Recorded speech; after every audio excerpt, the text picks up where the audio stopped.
all these social media people are not your friends.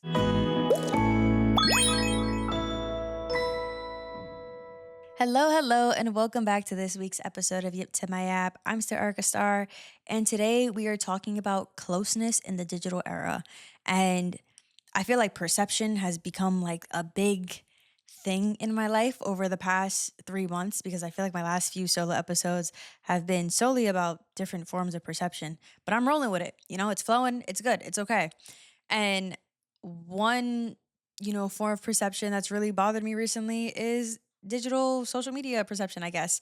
Um, I will be talking about perceptions of you on social media when it comes to like I said, closeness of friendships, closeness of relationships, but also like, even through texting and through calls and FaceTimes and just how not close you even are with these people. And I know it sounds like a jumble, but I will just give me a second. Give me a second. So I'm just gonna walk you through a day of digital communications, not even a day, just a morning, just like the first 3 hours, open my eyes, what happens on my phone. So, usually I wake up and I check my phone. Somewhere in there, I'll have like, a bunch of likes on the podcast, a bunch of likes on my content creator page. Cool, whatever. I'll go through my text messages. Typically, I'll have like a good morning text from my boyfriend. I will have maybe some gossip from my best friend because I don't know why her and I tend to just like yap crazy in the morning, like just going at it. I don't know. Um, and then, I have like maybe like a swipe up on one of my stories from like the gym post I posted the night before, something that says like, oh, proud of you or like looking good, something, something from one of the girls. And just a bunch of random communications from people who I would put like on a lower tier of friends, I guess you can say. Just story likes, comments, whatever. Um, and from that you could tell, oh, and well, hold on, forgot a big one. And like 20 memes from my mom. That's usually how that works. And that's a lot of information to consume for a human just at all. Like we weren't made to be getting this much information at once right off the wake up. That alone is already, a thing in itself that we could get into in another episode. But there are all these forms of communication, and I can only really say I'm like, how do I put this? I can only say maybe even one of them is considered like a legit conversation, and that would be the one with the best friend. The text from my boyfriend is just like a thing that we do in the mornings. He says good morning, I say good morning, cool. And then we're both working after that. So there isn't much conversation after that. The memes from my mom, I'll like them. Maybe I'll put a laughing emoji, but no conversations really being had. She just sends them for me to see them. I see them. She sees my reactions. That's her seeing that I'm alive even. That's like her way of checking in too. And the likes in the comments, I respond to all my comments, most comments actually. And, I'll have varying responses, but it's all the same cycles of like, thank you, babes, or thank you so much, or thanks with a bunch of X's or a bunch of emojis, whatever. Like, once again, no real personalization there. And it's just a jumble of interactions that are like cool for maintenance, but they're not true connections. And that's, I think, the main premise of what I'm going to be getting into in this episode.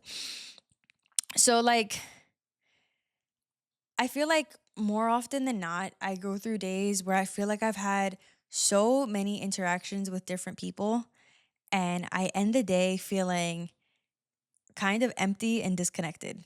And I think that that's a common experience, and it's an unfortunate one because, like I said, what I mentioned to you at the beginning was just my morning.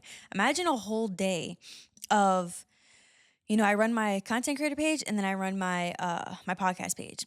A whole day of like responding to strangers' comments, people yelling at me in the comments sometimes, and dealing, having a whole separate space in my brain to hold some kind of capacity for arguing with a stranger. And not even arguing, it's just they're arguing, I'm responding, engagement, you know how that goes.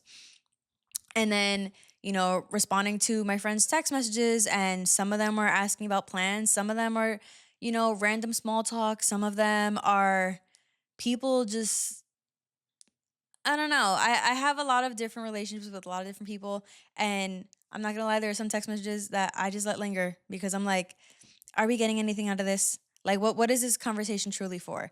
Because I think it's worth explaining what a worthy conversation is to me.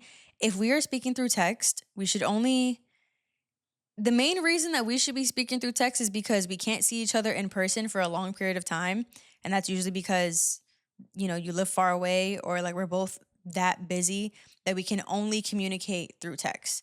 And for the most part, that's kind of how I am with everyone, really. I'm busy. I be busy. I could have full on, friendships through text. But the reason I'm busy is because I'm usually seeing people. So I would much rather see you. Um, and I don't I don't want to, have long conversations of small talk and things that don't really matter through text. Meaningful conversations, of course. I don't mind having a conversation where you fill me in about the crazy, terrible thing that man did to you. Or if you send me voice notes, I love a voice note. Voice notes are great, you know? Um, FaceTimes and phone calls take a lot more effort, emotional effort, mental effort, all of that, and focus. So to me, anything that's talked about over FaceTime or on a phone call is a meaningful conversation. You hear each other's voices. There's a different type of warmth. There's a different type of tone. You know exactly what the other one is saying because you don't have to read through, words on a screen if you don't really, if you still have to get to know them better and understand like the way that they speak. All that is there.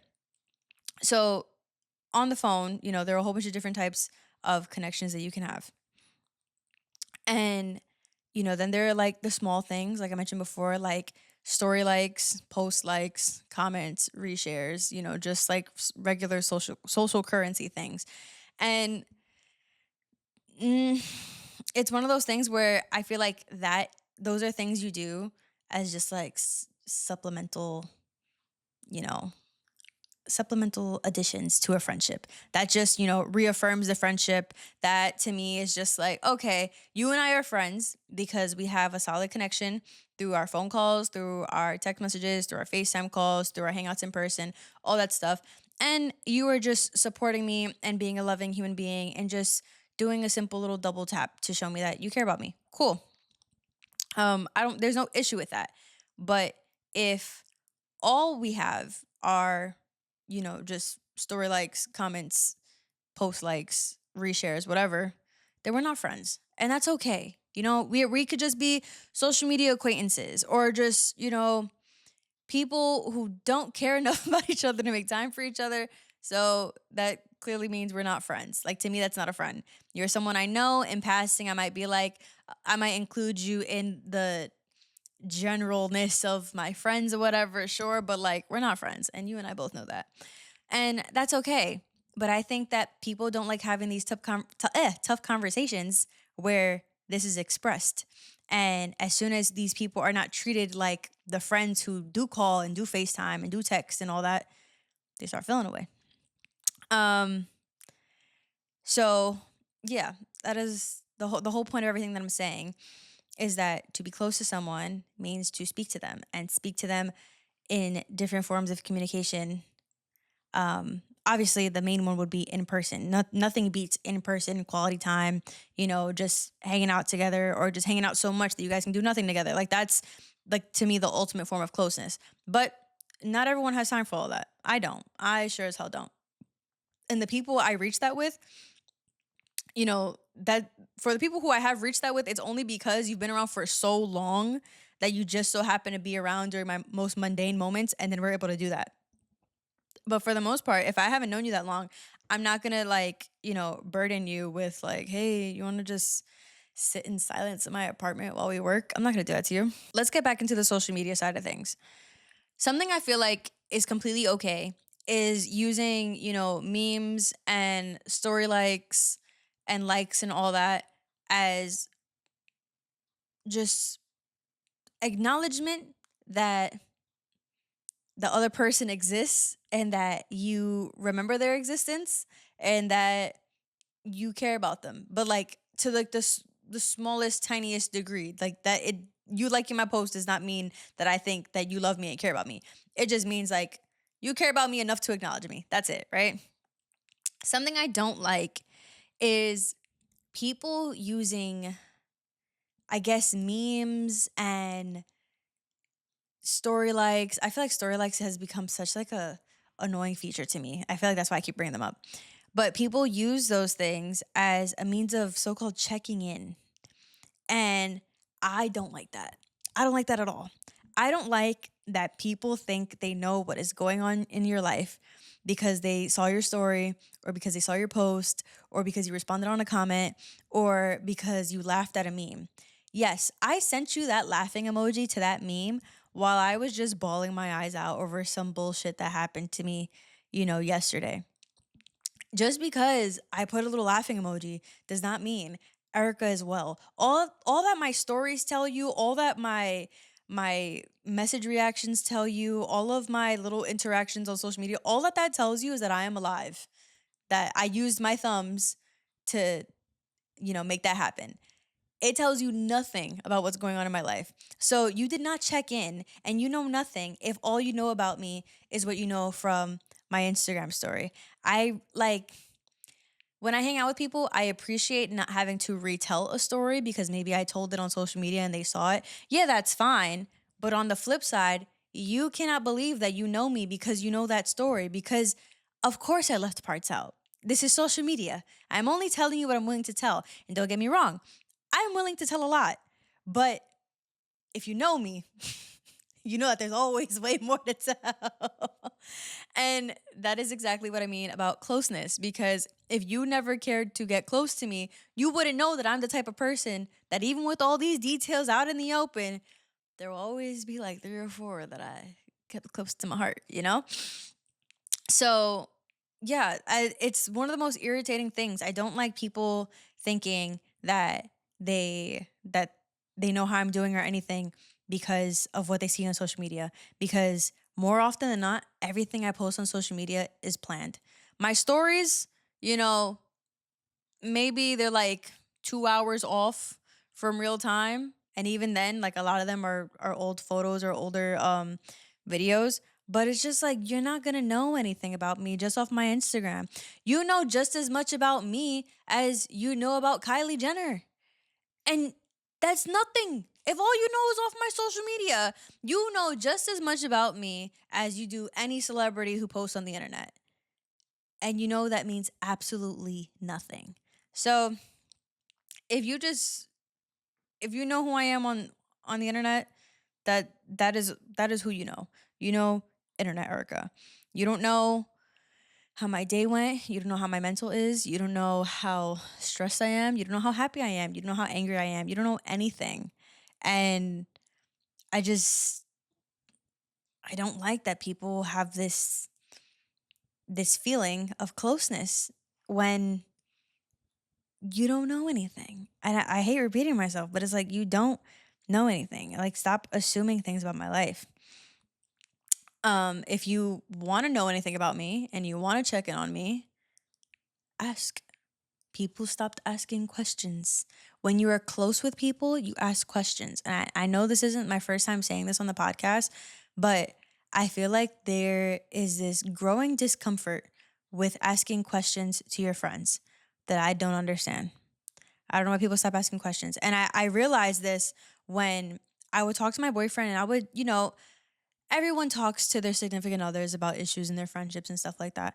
And I would talk to him and I would be like, but I'm not going to do this because this person might act this way. Or I know that this person always reacts in this way when this happens.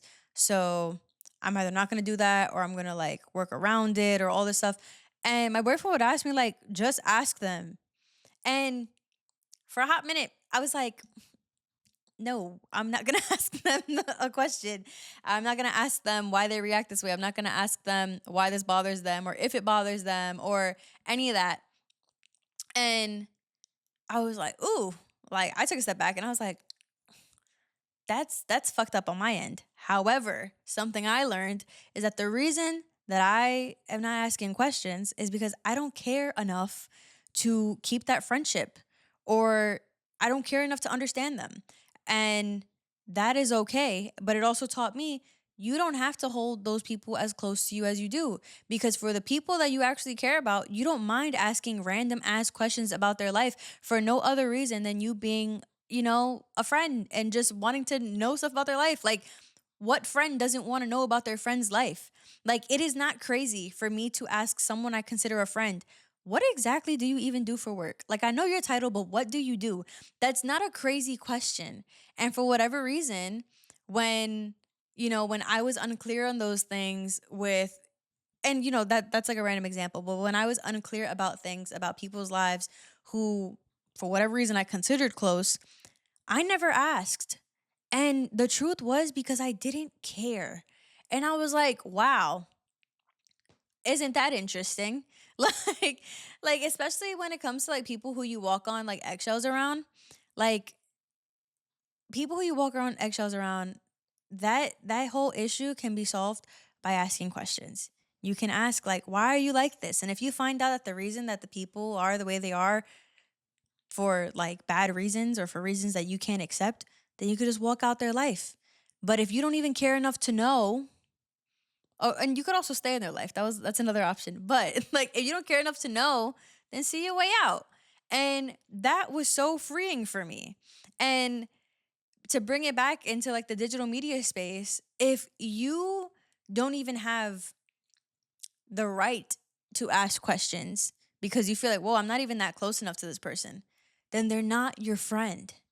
Like, I think that what I'm really trying to get into in this podcast is that a lot of people who you think are your friends are not your friends. They're your social media acquaintances. That's fine.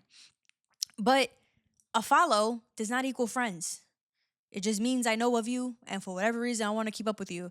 Maybe I think that you're pretty. Maybe I think that you're interesting. Maybe I think you have a cool job.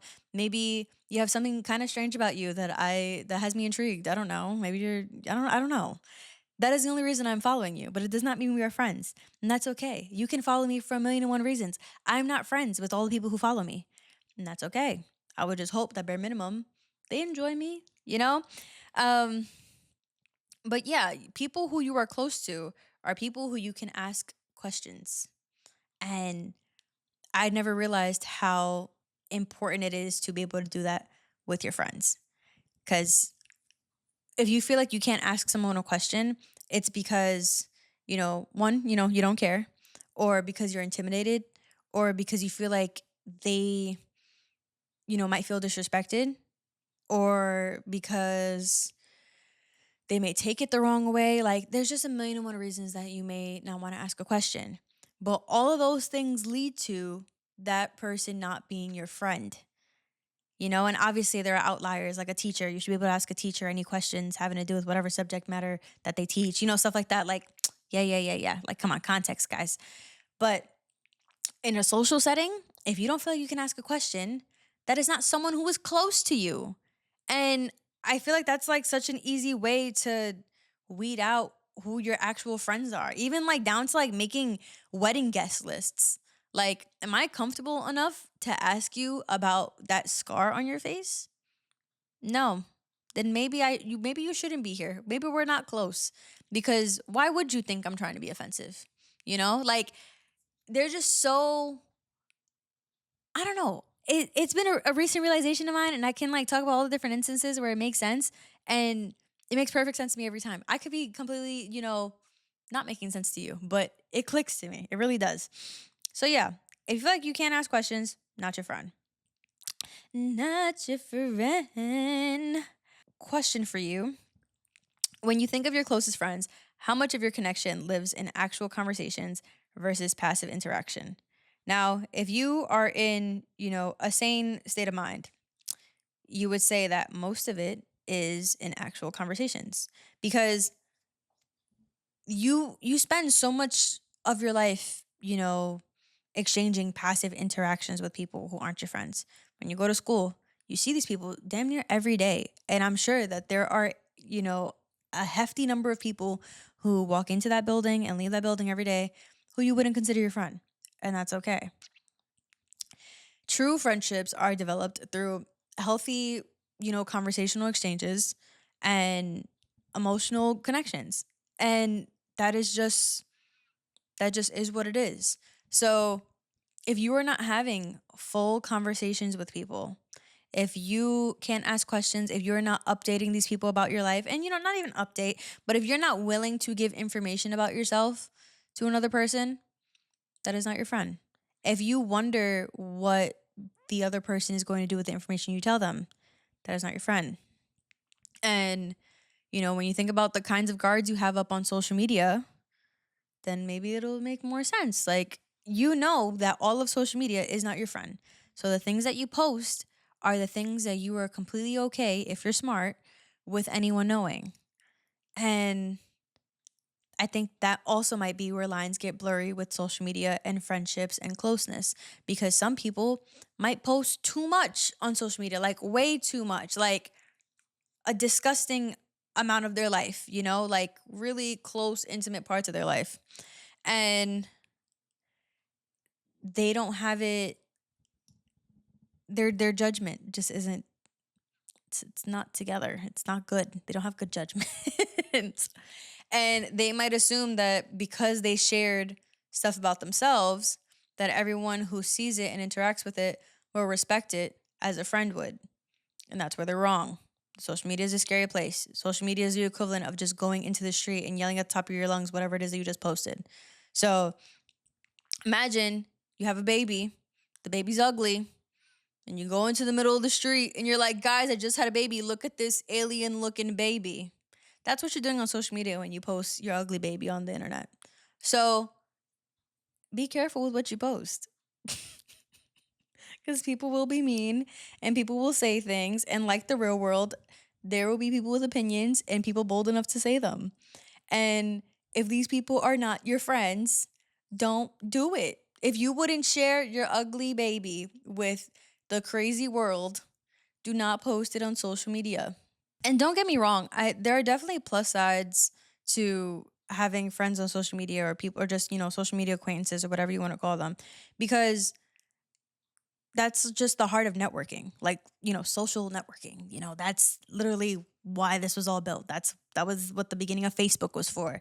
Like, there are so many ways to have consistent conversations with people on social media, or interactions at least, while not revealing anything crazy personal about yourself. I mentioned all those things before about just story likes and comments and post likes and reshares and stuff. You can do that for people who you simply just want to support and keep at an arm's length, just in case business ventures can ever come on the rise for you guys to work together. That is what social media should be used for. That is the heart of what social media is for. And I think that it comes down to just understanding what all your social media relationships mean to you, what you're posting on the internet, how people are interacting with you, and understanding what equals closeness and what isn't. And I think it is a hard thing for people to understand when it comes to their interpersonal relationships. And I'm sure everyone has friendships where the points of contact are high. Like, you guys are liking each other's posts, you guys are liking each other's stories, you guys are sending each other's memes all the time, you guys are sending GIFs back and forth, you guys have inside jokes about, whatever your vocal stems are for the week. You guys have all these social media based interactions. And you see one post in particular and you find out they're engaged. You find out they had a gender reveal. You find out they had a baby shower. I don't know why these are all like baby related. But, you find out they just moved out their apartment. You find out all these things on social media and you're like, hold on. I thought me and this person were close because we interact all the time. Why wouldn't they want to share this big news with you? And it's because you're just a social media friend. And I think that is a hard pill for some people to swallow. I think that this comes back to people not being comfortable expressing, to the people themselves, the role that they play in their lives, or the type of person that they are to them. Like, and this might sound, touchy or just like wrong to do, but I feel like it clears the air more often than not. I sometimes like to slip in comments when I talk to my friends that express to them the role that they have in my life. Like, while I'm talking to people, I might slip in a little like, oh, like, cause I'm just as close to you as I am to so and so.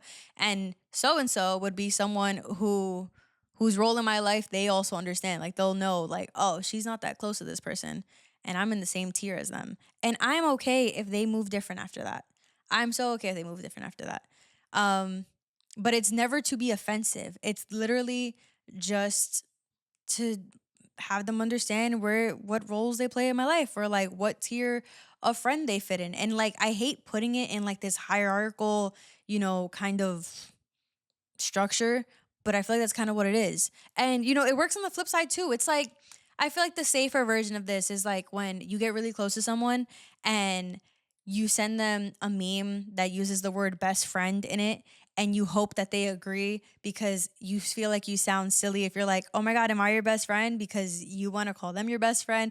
And I know this sounds so elementary, but this is such a real thing amongst girls specifically. And or even in relationships, when you guys are in the talking stage and you want to send a meme and it says boyfriend and it doesn't say like, my crush or something. You're like, oh my God, can I send it? Can I send it? Can I send it? And then you send it and then you realize that they caught on and they send you memes and it says girlfriend, it's so cute, whatever, whatever, whatever. So I think that there's a certain vibe checking that gets done within friendships. And I promise I don't say these things as mean as it sounds. I'm just really bad at articulating it at this very moment.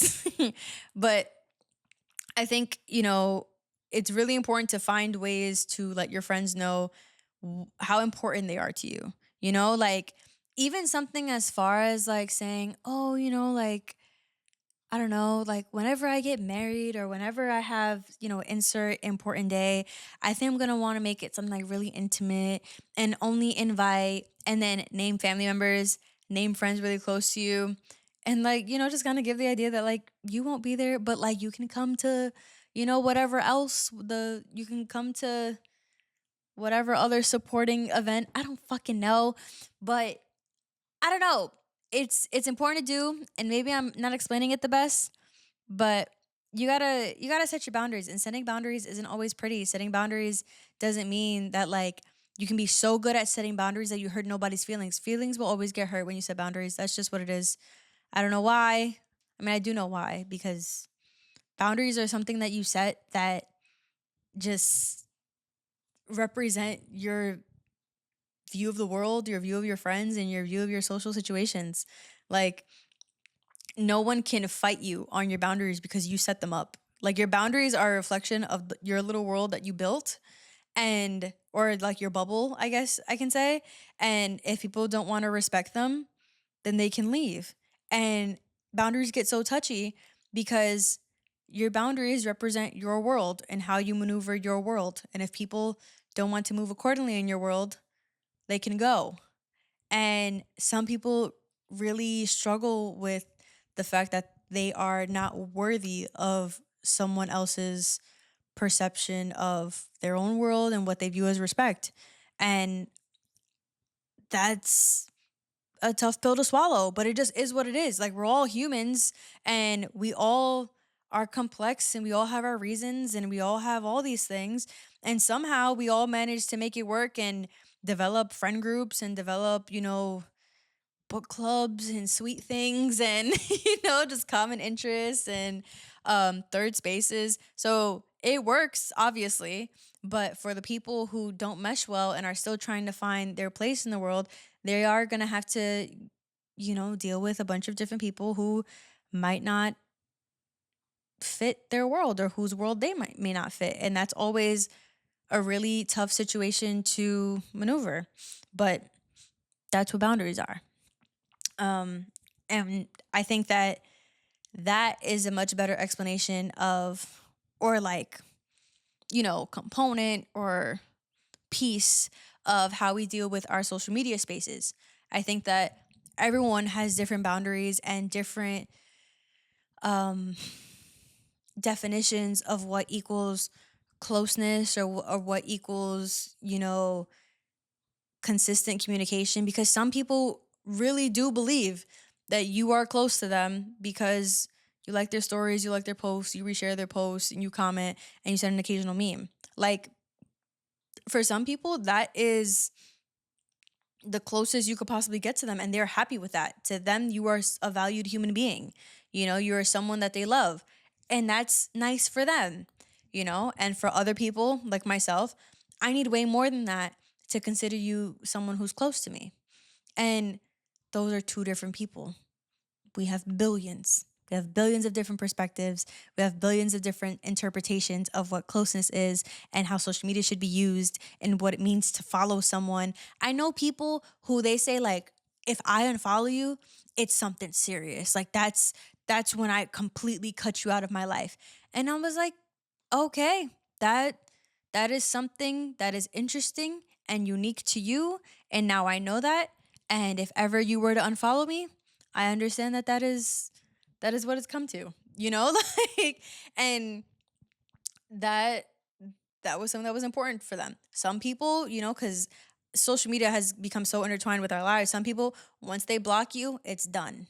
That is for some. I know so many people that that's like their thing. They're like, once I block you on Instagram, you know, it means that you may still have access to me like on the phone or whatever, and you can try that way, but that's because you tried hard enough to, you know, decide to contact me outside of social media. And then you know, there's usually a level up after that where they say, and if I block your number, that's how you know it's really done. You know, like it's a whole thing. Everyone has their own digital etiquette and rules and interpretations of how you can 100% cut somebody out of your life. But it's like, our parents didn't even have this. Like, this is, it just gets more and more ridiculous. Like, all these digital boundaries, and, or even like all they had was like fucking calling you on star 6 7 to fuck around with you. Like, it was never this deep, but it has gotten this far.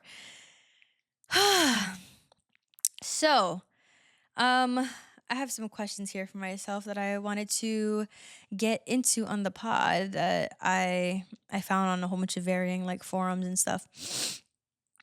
This one says, if all digital communication disappeared tomorrow, which friendships would naturally continue and which ones would quietly fade? I think this one is pretty obvious. The ones that would continue are the ones that you have actual conversations with. People who you'd notice if they stopped speaking to you.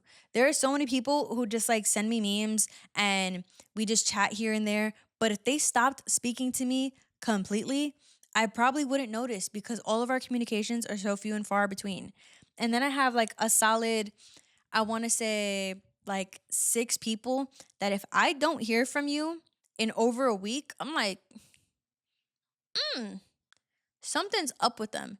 Am I going to write you? Maybe not, because at the same time, too, you might be busy. You got stuff you got to worry about. You know, you have a life, you got a job, you have kids. I don't fucking know.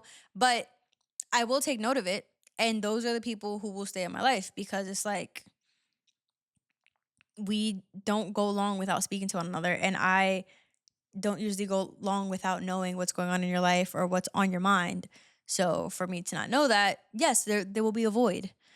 So I think that's worth thinking about. Like, what friends would you still have if you didn't have social media? If you didn't have a phone, you know, people who knows like your address, who will stop by at your house and be like, hey, you good? You need some soup? You need some medicine? You need a laugh? Like, who would do that? Like, who even who feels comfortable enough to do that? Fuck being comfortable enough to ask a question. Who's comfortable enough to just knock on your door and be like, hey? Because like, you know, I think, you know what? Even we could even say who's comfortable enough to call you on the phone, because I'm not gonna lie, people who I'm not close to, I'm not comfortable enough to like call on the phone and be like, hi, and have nothing else to say other than just like I just wanted to talk, or like I'm bored and I need to speak on the phone. Like, if we're friends, I have no problem doing that and just being like, yeah, I'm just calling. Hey. And if they're busy, okay, that's fine. I'm not butthurt. I'm just like, whatever. Like, I'm just, you know, your local nuisance, just being a nuisance. No big deal. And on the topic of real friends versus like digital friends, showing up. What does showing up look like? Showing up showing up is always so tough because I feel like when people speak about showing up for your friends, what they're actually talking about is availability. And a friend who's always available isn't exactly a friend who always shows up. That's just your friend who has a lot of free time, and doesn't even understand the weight of what they're doing for you and why it means what it means, because catch them the second that they're busy and they will not be there for you.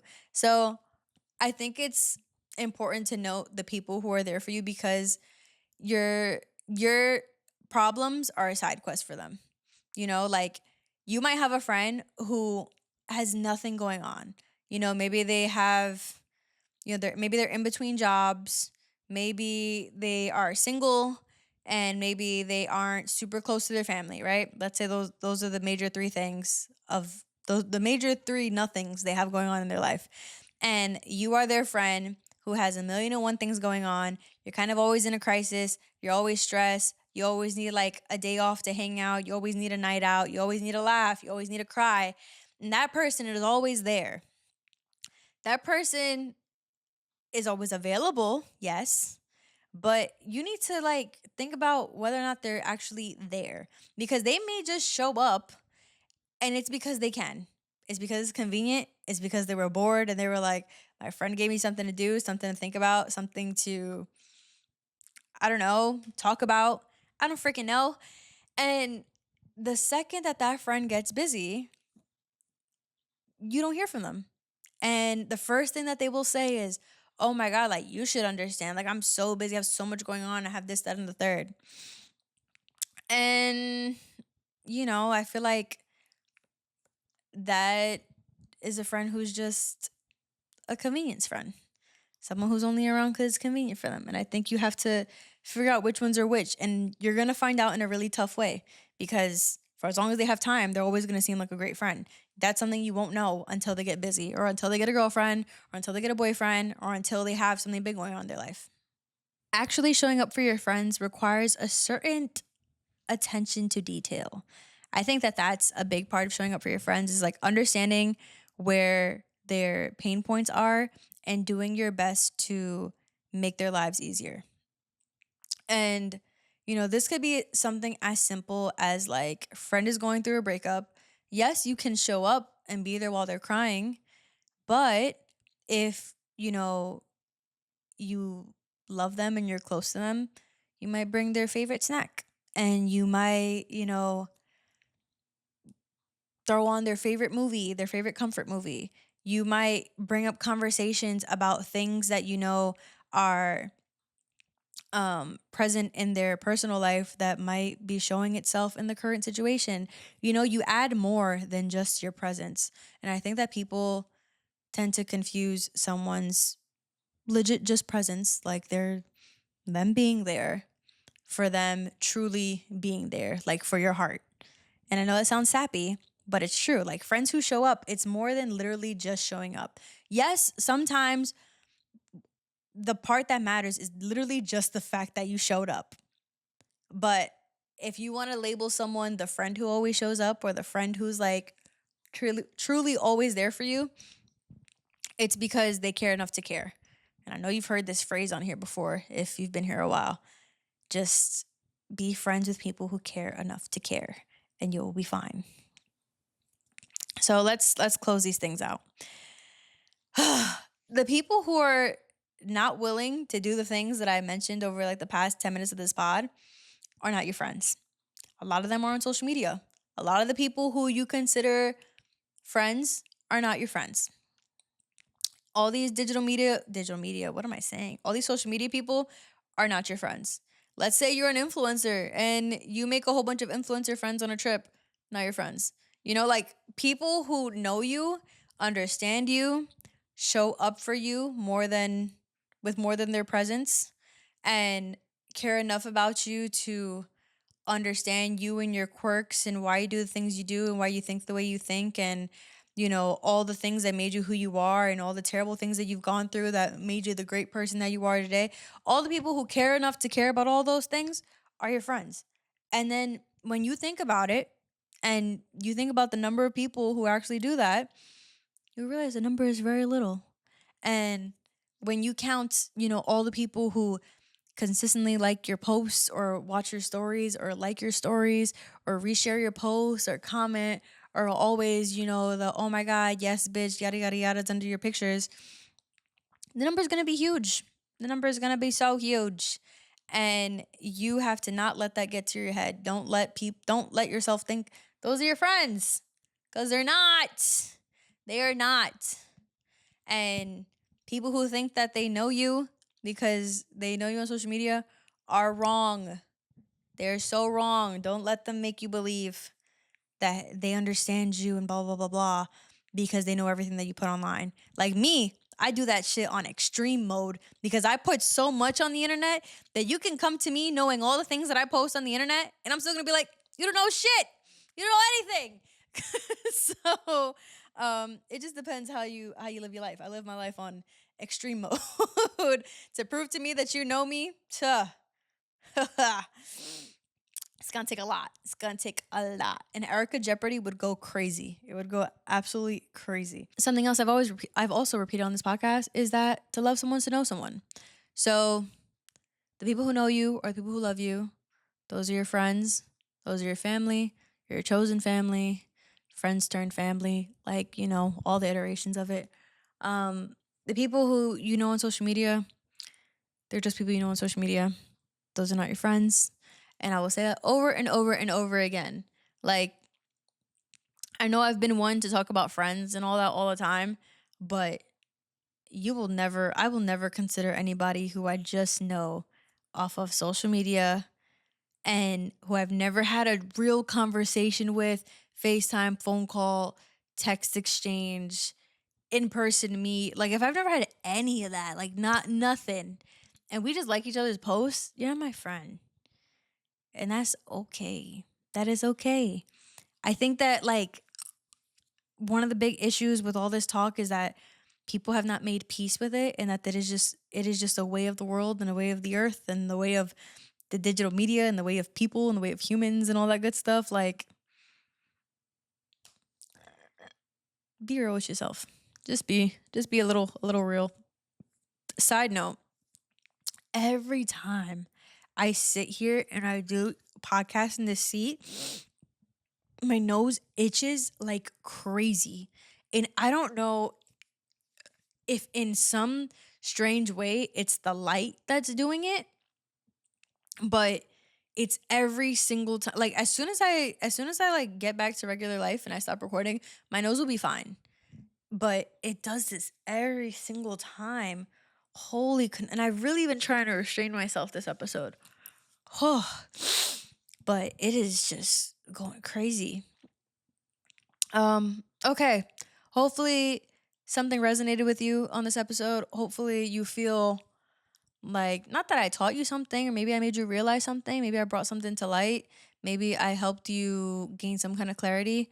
That's always the goal with these solo episodes, because it usually comes after I gained some type of clarity, or after I got really frustrated with something and felt the need to speak on it. So yeah, thank you guys for watching. Thank you guys for listening. Please like, comment, and subscribe, and give 5 stars if your viewing platform allows you to do so. I love you guys, and I will see you next week. Bye.